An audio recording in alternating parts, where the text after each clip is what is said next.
네, 수익률의 나침판이 되어줄 주식 이야기 의제 토크. 오늘은 이 하루 앞으로 다가온 북미 정상회담에 관한 이야기 저희가 나눠보도록 하겠습니다. 정말 단 하루만을 앞둔 북미 정상회담, 전 세계에 관심이 쏠려 있는 그런 상황입니다. 아마 우리 시청자 여러분들께서도 가장 많은 관심을 가지고 계신 이슈가 아닐까 싶습니다. 과연 이번 북미 정상회담, 지난번 회담과 과연 다른 점은 무엇인지 또 관전 포인트부터 여러 가지 이야기를 우리 등대팀과 함께 나눠보도록 하겠습니다. 자, 어디서부터 말씀을 어떻게 드려야지 좋을지 모르겠습니다. 일단 관전 포인트부터 저희가 좀 쉽게 한번 다가가 보도록 하겠습니다. 이번 2차 북미 정상회담 어느 점을 가장 저희가 유념해서 바라보면 좋을까요? 저부터 네, 시작을 그러시죠. 하겠습니다. 네. 일단은 이번에 그 제2차 북미회담의 최대 관심사는 네. 그 선언에서 하노이 선언에서 명시되는 그 부분인데 뭐가 명시가 돼야 되냐? 영병 그 핵시설 폐기 문제 그리고 그 대륙간 탄도미사일 ICBM을 어떤 식으로 폐기하는지 명시적으로 이렇게 정확하게 명시를 해야 되는 부분 이런 부분인데요. 만약에 북한이 미국 측 요구처럼 이 부분을 정확히 핵을 폐기하고 ICBM을 폐기를 한다면 지금 미국은 뭐 아시다시피 지금 가정입니다. 에스크로 계좌를 만들어서 북한이 요구한 대로 경제 개발을 도와주고 예를 들어서 뭐 금강산 관광이나 그 개성공단 그리고 도로 철도 SOC 사업을 지원을 하는데 달러로 직접 주는 게 아니라 에스크로 계좌를 활용한다는 부분이죠. 그리고 또 중요한 거는 북한은 현재 종전 선언에 목을 메고 있습니다. 왜 그럴까? 이렇게 한번 뒤로 분석을 해보면요. 이 종전 선언은 굉장히 중요합니다. 이 종전 선언을 왜 중요시 여기냐면요. 북한이 핵 개발하는 가장 중요한 것은 미국과 적대 관계이기 때문입니다. 그러니까 미국하고 종전 선언을 하면은 이 적대 관계를 청산하면서 핵 미사일이 필요가 없는 거죠. 그리고 핵 미사일이 필요가 없는 부분과 그다음에 북한이 통치할 때 그 한마디로 이 사상이 전환이 됩니다. 쉽게 얘기해서 미국하고 대립을 하기 때문에 핵미사일이 필요로 했는데 그 부분이 필요가 없게 되는 거죠. 그래서 결론적으로는 이번에 북한이 요구하는 거는 종전 선언, 그리고 미국이 요구하는 거는 핵 폐기하고 어떤 식으로 어떤 시기 내에 이 핵을 폐기하는지 여부 이런 부분이 명시가 되는지 여부를 체크를 하셔야 될 것 같습니다. 그래요. 네. 그러면은 우리 박찬호 대표님 네네. 어디까지 지금 그러니까 요 네네. 가장 중요한 부분을 포인트를 말씀해 주셨는데 어디까지 얘기가 되고 어디까지 진전이 될 것이고 네네. 어디까지 좀 힘들지 않을까 이런 예측도 한번 저희가 소설을 한번 예. 당장 내일이니까 소설이요? 저희끼리 소설을 한번 써보도록 하죠. 일단은 제가 종종 선언이 가능할까요? 네, 종전 선언은 일단은 또 여러 나라가 이해관계가 있기 때문에 종전 선언보다는 종전 선언에 가까운 평화 협정을 맺지 않을까. 평화 협정 정도로. 네네. 평화 협정이고 그리고 평화 협정을 맺는 순간에 일단은 미국은 먼저 핵 폐기를 원했는데 핵 폐기를 단계적으로 해주면서 일단은 그 금강산 관광부터 풀어줄 가능성이 높고 네. 그다음에 남북 도로나 철도 부분 이런 부분을 좀 해제해주지 않을까. 그러니까 남북도로 철도 연결은 니네들이 알아서 해라. 그리고 금강산도 일단은 달러만 주지 않는다면 에스크로 계좌를 활용해서 금강산 관광은 괜찮다. 이 정도까지는 허용할 것 같습니다. 이란과도 그런 식의 네네. 계약을 했었으니까요. 네, 맞습니다. 그렇죠? 그러니까 충분히 할 수 있다라는 의견은 있는데 좋습니다. 어쨌든 순차적인 핵 폐기와 그리고 그렇죠. 종전 선언까지는 힘들어도 그렇죠. 평화협정 평화협정 정도. 정도로 이제 한번 예측을 해 보신다 이렇게 말씀해 주셨습니다. 그리고 신학수 대표님 네. 관전 포인트 어디다 두고 계십니까? 저는 종전선언이죠. 종전 선언. 네. 일단 뭐 제일 핵심이 되지 않을까. 종전선언이라는 이 자체가 핵을 갖고 있을 의미를 없애주는 그런 상황이죠. 북한 같은 경우에는 실질적으로 핵을 갖고 있는 핵 보유 목적이 미국과 뭐 싸우려고 하는 게 아니라요. 실질적으로 살기 위한 방법으로 갖고 있는 그런 상황이 아니었느냐라는 그런 생각을 많이들 하는 것 같아요. 그래서 실질적으로 그 핵에 대한 보유에 관련돼 있는 이 요건만 제거를 해준다면 아주 빠르게 사실상 다들 원하고 있는 그런 상황이잖아요. 그래서 아주 빠르게 진전이 될 텐데 뭔가 이제 목적이 있겠죠. 뭐 개발에 관련돼 있는 이권이나 뭐 이런 것들이 분명히 있을 겁니다. 그래서 문재인 대통령께서도 얘기를 했잖아요. 주도는 한국이 주도를 해야 된다. 그리고 그 경제 개발에 관련돼 있는 주도권은 뭐 한국이 져야 되지 않겠느냐. 좀 분발을 하자라는 그런 식의 얘기도 있었던 그런 상황이었고요. 그래서 저는 그 실제 봤을 때 그 북한과 한국 같은 경우에는 불가침 관련돼 있는 협정이 돼 있는 그런 상황이고요. 그 다음에 그 미국하고 중국과의 그 수교, 그 다음에 북한과 중국과의 관계. 그렇죠. 그러니까 실질적으로 북한과 미국과의 관계만 해결이 되면은 그렇죠. 모든 게 돼요. 사실 둘만 안 싸운다면 굳이 뭐 전쟁이 일어날 이유도 없는 그런 상황이고요. 특히 그러니까 북한은 미국에 대한 적대국, 미국도 북한의 적대국, 이것만 해결되면 되는 상황인데요. 남북 관계에 관련돼 있는 부분은 실질적으로는 거의 종전 선언이라고 할 수 있을 정도로 크게 뭐 그 부분을 만들어내지는 않거든요. 그래서 제가 보기에는 이번에 좀 더 획기적인 뭔가가 나타난다라고 한다면 사실 종전 선언과 북핵에 관련돼 있는 뭐 일사천리하게끔 이렇게 영변의 핵시설 아니면 탄도미사일에 관련돼 있는 부분들 이런 것들을 차차 금방 해결이 되지 않을까라는 그런 생각도 들어요. 그래서 저는 방점을 찍고 보는데 일단은 종전선언이 먼저이지 않을까 저는 그 생각을 먼저 했습니다. 그래요. 그럼 소설을 또 우리 신학수 대표님도 한번 써주셔야죠. 네. 종전선언 발표가 이루어질까요 이번에?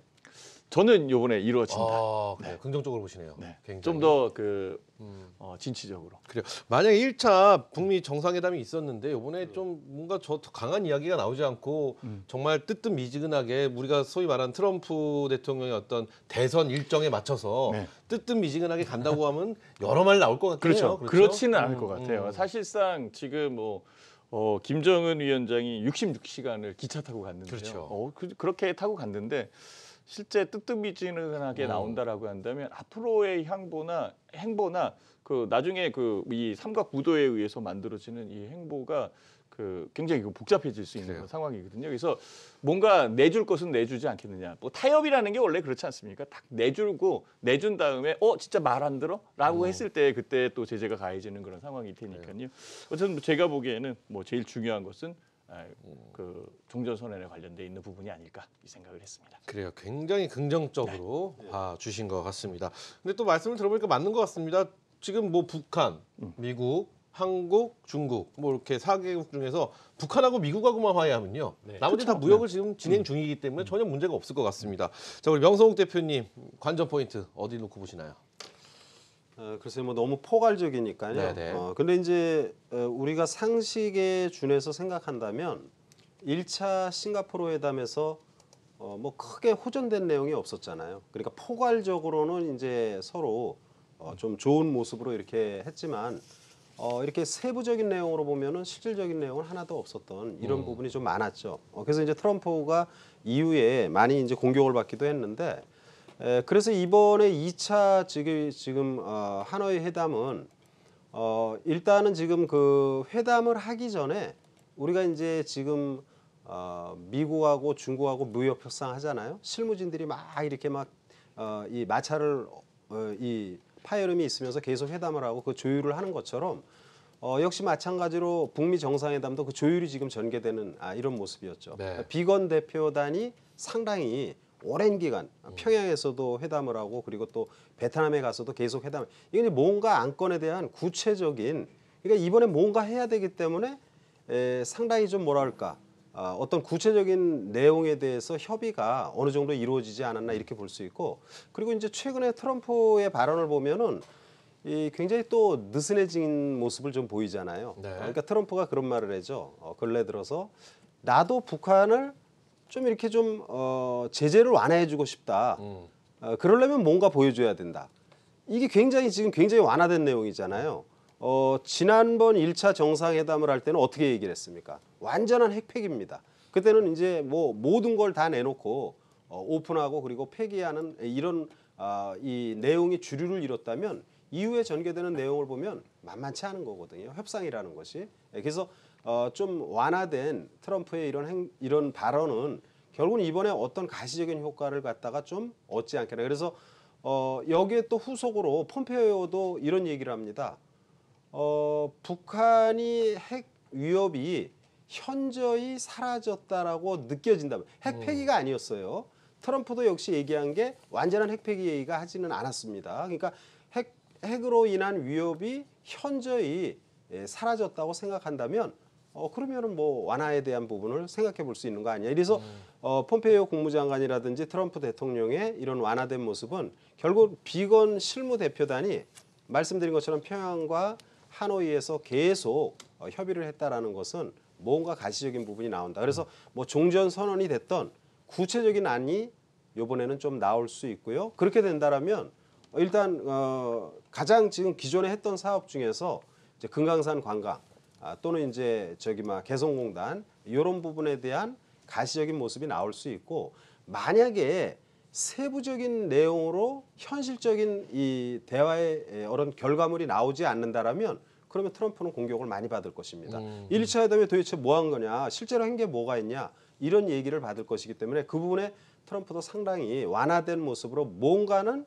이번에 진전된 이런 모습을 보일 것이고요. 그리고 김정은이 입장에서 본다면 김정은 국무위원장 입장에서 본다면 사실은 지금 베트남 또는 중국 이런 데가 개혁 개방의 지금 결과물이잖아요. 개혁 개방의 결과물이 결국 미국하고 수교거든요. 그러니까 미국하고 수교되는 베트남이 미국하고 적대국에서 이제는 상당히 고성장의 길로 이렇게 접어드는 이런 모습을 보이잖아요. 그러니까 개혁 개방에 중국의 덩샤오핑의 개혁 개방으로 오늘을 이룬 것처럼 김정은도 그런 개혁의 추진을 갖다가 하고 싶은 욕구가 많을 것입니다. 그래서 북한도 요구하는 바가 많고 미국도 뭔가 결과물이 있어야 되기 때문에 이번 회담은 반드시 어떤 결과물이 나오지 않겠나. 완벽하게 나오지 않아도 나오지 않겠나. 이렇게 지금 볼 수 있습니다. 그래요. 세 분 다 굉장히 긍정적으로 좀 봐주셨습니다. 그래서 긍정적이라는 것은 무조건 1차 회담보다는 더 나은 성과. 네, 그렇죠. 그렇기 때문에 긍정적으로 보는데 근데 이제 개인적으로 굉장히 궁금한 것 중에 하나가 북미 정상회담에서 이야기가 굉장히 긍정적으로 잘 풀리고 나면 가장 수혜를 받는 것은 그래도 우리나라가 아닐까라는 생각을 전 많이 해보는데 근데 오늘 증시에서 외국인들이 또 빠져나갔습니다. 왜냐면은 좋은 반응을 보이고 뭔가 좀 긍정적인 얘기가 나온다는 거는 뭐 모든 언론에서 나오는 이야기고 괜찮은 분위기는 한국이 최대의 수혜를 얻을 텐데 이럴 때 뭐 한국이 또 괜찮은 투자처가 될 거라는 생각을 해보는데 반대로 또 외국인들이 빠져나가는데 그 이유에 대해서 한번 여쭤보고 싶습니다. 어떻게 보시나요, 박찬호 대표님? 네, 일단은 외국인이 뭐 저는 급격히 빠져나갔다고 생각을 않고요. 그래요? 오히려 그냥 외국인의 그 매수세가 둔화됐다. 이렇게 표현하는 게 맞을 것 같습니다. 일단 외국인들이 왜 이렇게 그 연초에 강하게 매수세를 보이다가 최근에 좀 매도하고 또 최근 며칠 동안은 또 매수세가 둔화되었는데 그 이유는 현재 외국인 입장에서 봤을 때 현재 그 연초 단기 상승으로 인해서 밸류에이션 매력도가 현저하게 감소했습니다. 그리고 일단 그 상반기 우리나라 기업 실적이 둔화되는 것은 당연하다고 생각이 되고 있고요. 그리고 마지막으로 그 연초부터 이렇게 상승 랠리를 펼치면서 상승에 대한 피로도가 누적되어 있는 부분, 이런 부분 때문에 최근에 외국인들이 바닥에서 사서 수익이 많이 난 상태에서 추가적으로 더 많이 살 필요는 없죠. 그리고 북미 회담 결과를 지금 지켜보고 있는 것 같습니다. 또 한 가지는요, 28일 날 중국 A주가 MSCI EM 지수에 또 편입이 됩니다. 그렇다면은 아무래도 우리나라 주식을 사는 것보다는 중국 A주를 추가적으로 더 사는 게 수익률 측면에서 낫기 때문에 외국인들은 우리나라 시장에서 매수세를 잠깐 멈추면서 숨고르기를 하지 않나 이렇게 생각이 되고 있습니다. 그렇게 보신다. 좋습니다. 다른 의견 혹시 있으신가요, 우리 신학수 대표님? 네, 일단 뭐 외국인들 안 나갔어요. 같은 의견이시군요. 나가진 않았어요. 나간 그런 부분은 아니고요. 실질적으로 뭐 그 펀더멘탈 따지고 그러니까 기업에 대한 실적이나 아니면은 그 밸류에이션을 따지고 들어가서 본다면은 사실 뭐 올라온 것은 올라왔기 때문에 좀 팔 수 있는 그런 상황인데요. 불확실성이라는 부분이 분명히 있죠. 그래서 불확실성에 관련돼서 일부의 갖고 있는 물량을 좀 매도를 해서 안정감을 찾을 수 있는 부분도 첫 번째일 수도 있어요. 다만 외국인 같은 경우에는 또 이런 경우도 있죠.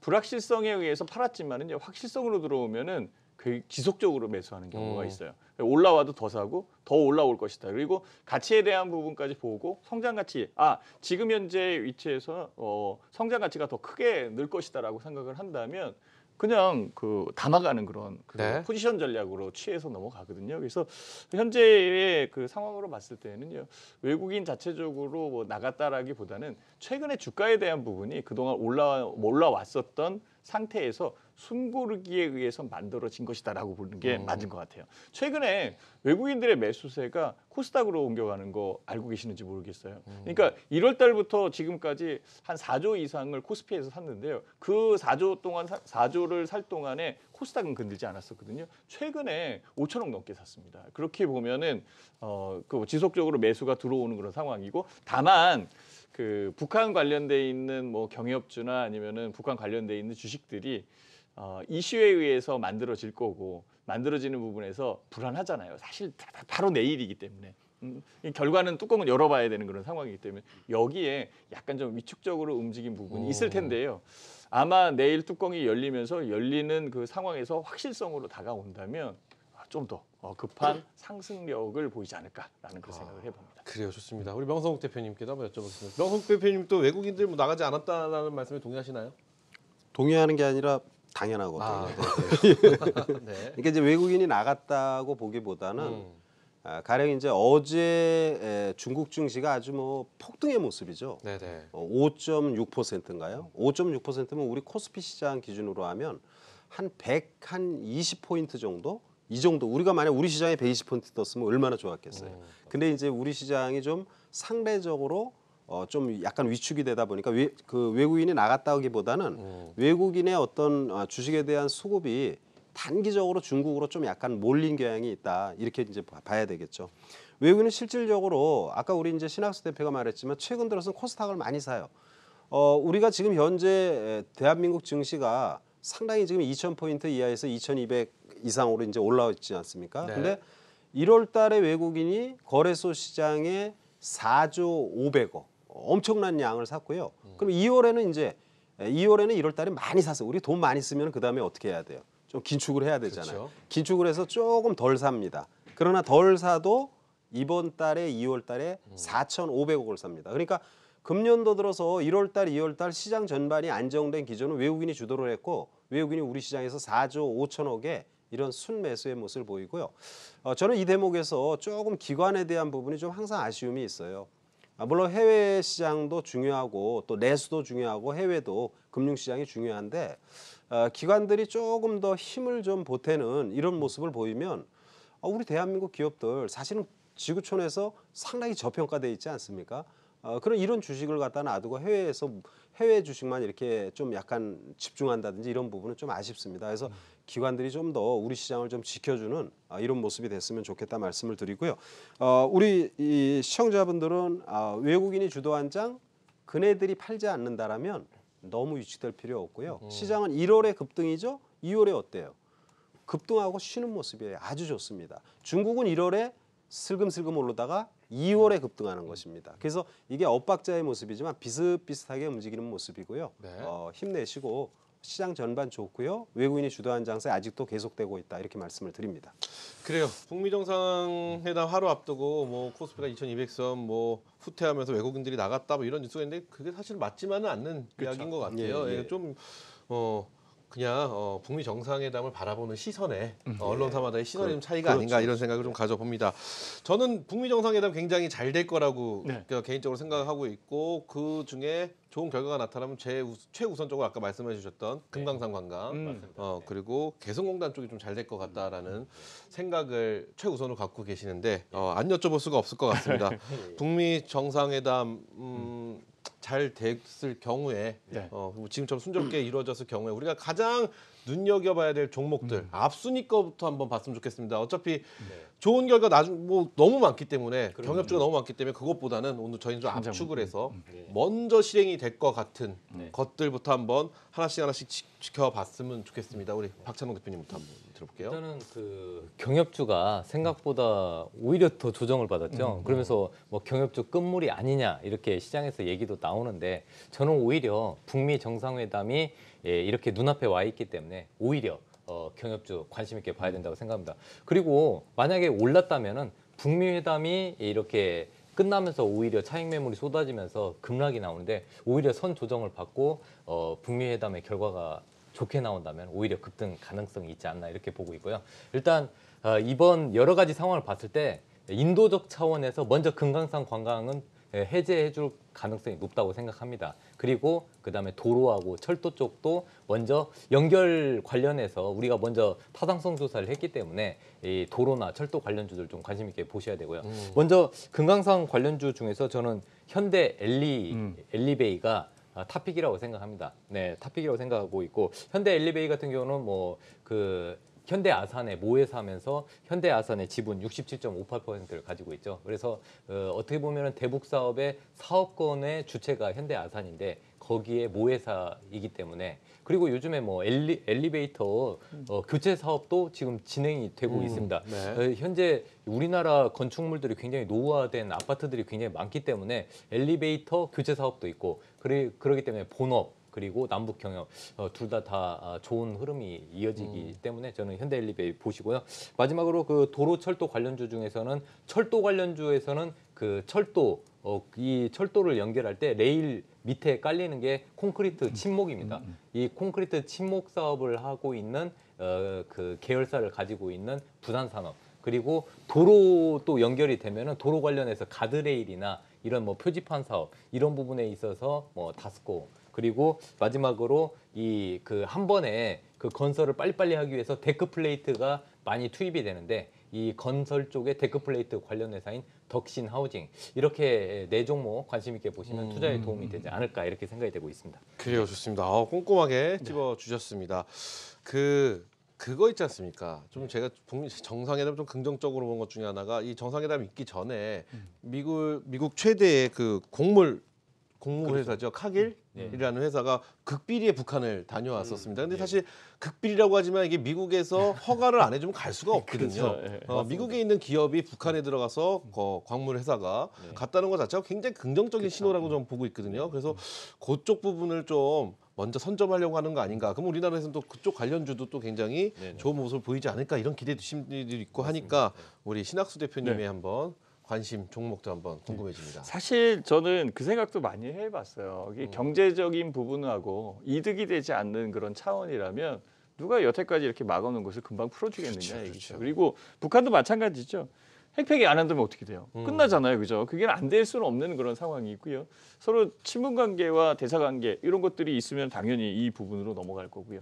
저는 이게 제일 눈에 보입니다. 66시간을 기차 타고 갔다. 그렇죠. 그렇죠. 저도 그 하노이까지 기차 타고 가고 싶습니다. 무엇을 보여주기 위함이었을까요? 그렇죠. 그런 거죠. 그러니까 실질적으로 그 여러 가지 뭐 그 체제에 대한 부분도 뭐 강하다라는 것도 있겠지만은요.